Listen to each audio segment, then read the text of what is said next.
SSC 26 বাস জীববিজ্ঞানে তুমি যদি প্রত্যেকটা অধ্যায় থেকে 10টি করে সৃজনশীল করে যাও তাহলে তুমি দেখবা হুবাহু কমান। এখন তুমি একটা কোশ্চেন করবা যে ভাইয়া গণিতে দিয়েছেন 5টা, পদার্থ বিজ্ঞানেও বলছেন 10টা, রসায়নেও বলছেন 10টা। এখন জীববিজ্ঞান এটা তো একেবারে সোজা সোজা একটা সাবজেক্ট, এটাও 10টা ভাইয়া, 10টা না, মেইন 5টা, বাকি 5টা তোমার প্র্যাকটিসের জন্য কিন্তু দিচ্ছি, কারণ তোমার এখানে কিন্তু ভাইয়া কখাও আছে। এখন মেইন যে বিষয়টা আমি যে সাজেশন যেগুলো নিয়ে আসছি সেগুলো হচ্ছে কিন্তু ভাইয়া সৃজনশীলের উপর। তোমরা এখন একটা প্রশ্ন করছো যে ভাইয়া আপনি সংক্ষিপ্ত প্রশ্ন সেগুলো দেবেন না, অবশ্যই ভাইয়া তোমাদেরকে দিব। তো সেগুলো তোমরা পাবা জাস্ট 2-3 দিনের ভিতরে ইনশাল্লাহ আমি রেডি করে তোমাদেরকে দিব। হ্যাঁ, অর্থাৎ সংক্ষিপ্ত প্রশ্ন, বিশেষ করে এসকিউর উপর কিন্তু আমার সাজেশন আসবে এবং সেগুলো একেবারে সলিউশন সহকারে ইনশাল্লাহ তোমাদেরকে কিন্তু আমি দিব।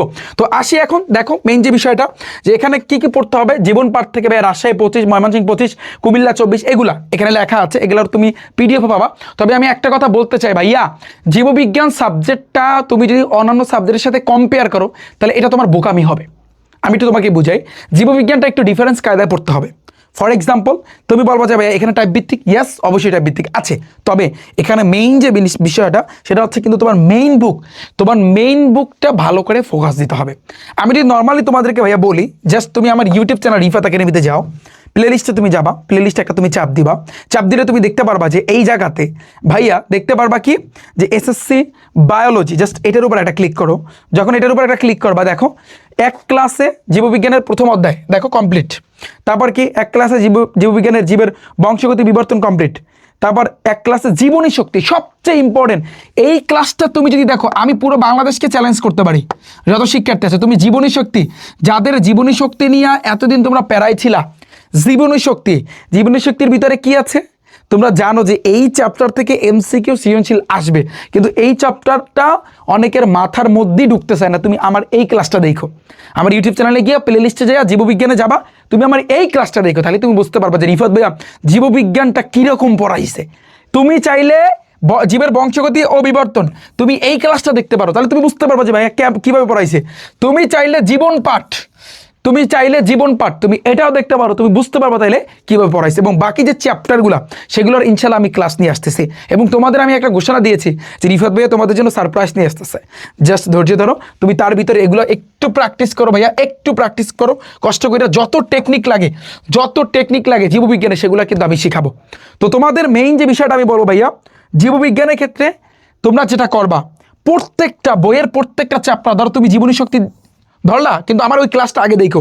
জীবনী শক্তিতে যাদের সমস্যা আছে তুমি ওই ক্লাসটা কিন্তু তুমি আগে দেখো। হ্যাঁ, তো ওই ক্লাসটা কিন্তু দেখার পরে তারপরে তুমি যেটা করবা, তারপরে কিন্তু ভাইয়া তুমি একটু বইটা পড়বা, বইয়ের রিডিং পড়বা। জীববিজ্ঞানের ক্ষেত্রে বইয়ের রিডিং তুমি পড়বা আগে ঠান্ডা মাথায়। এবং এখানে একটা জীববিজ্ঞানের টপিক আছে, একটা চ্যাপ্টার শুরু করলে একটা টপিক আছে।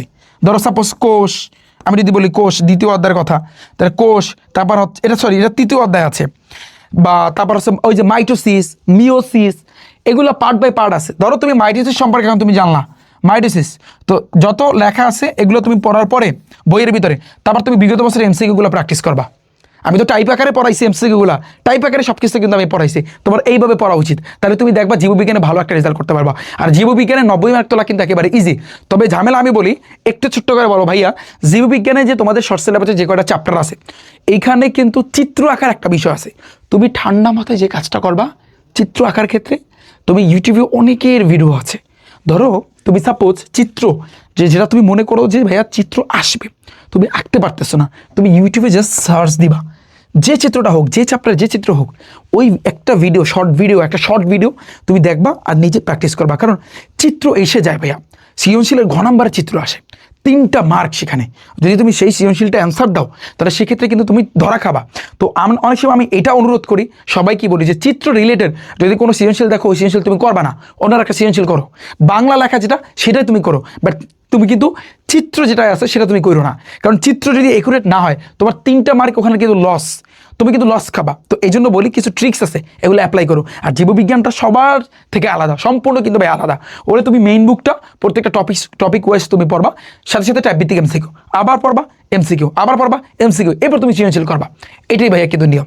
আমি আশা করছি তোমরা প্রত্যেকে বুঝতে পেরেছো, এবং এই পুরো পিডিএফটা পাওয়ার জন্য একটু ডিসক্রিপশন বক্সটা চেক করো, সেখানে কিন্তু আমি এইটার পিডিএফটা কিন্তু দিয়েছি, সেখান থেকে তোমরা এটা ডাউনলোড করে নাও। ঠিক আছে, সো দেখা হচ্ছে উচ্চতর গণিতের আমি কিন্তু সৃজনশীলগুলো নিয়ে আসতেছি, English first paper second paper এগুলো কিন্তু নিয়ে আসতেছি। ঠিক আছে, আল্লাহ হাফেজ।